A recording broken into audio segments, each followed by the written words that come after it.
தமிழ் வகுப்பு நடந்து கொண்டிருந்தது.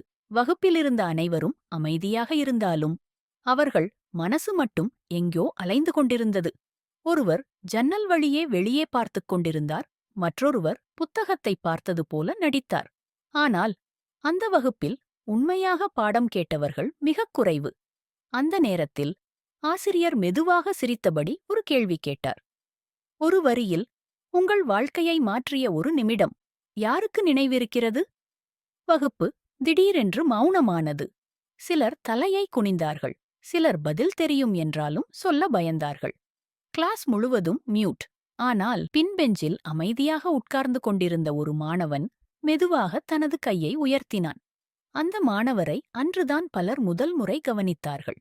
ஆசிரியர் அவனை நோக்கி, சொல்லு மகனே என்று மெதுவாக கேட்டார். அவன் ஒரு மூச்சை விட்டு தன் கதையை பகிர்ந்தான்.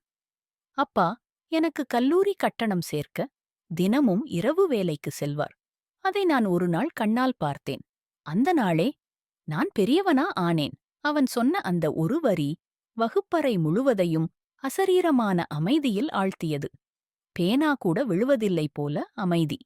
மாணவர்கள் கண்களில் ஒரு நொடிக்கு மின்னல் போல உணர்வு. அந்த பச்சை வயதில் கூட வாழ்க்கையின் சுமையை உணர்த்தும் ஒரு கதை. ஆசிரியர் அவர் பார்த்துக் கொண்டே நின்றார். அவரின் கண்களில் பெருமையும் வியப்பும். ஒரு நொடிக்குப் பிறகு ஆசிரியர் மெதுவாக சிரித்தபடி சொன்னார், போதும், இன்று நான் கற்றுக்கொண்டேன். அந்த ஒரு நிமிட நிசப்தம் அந்த வகுப்பறையை முழுவதும் மாற்றி வைத்தது. பாடப்புத்தகம் எதையும் சொல்ல முடியாததை ஒரு மாணவனின் அனுபவம் சொல்லி முடித்தது.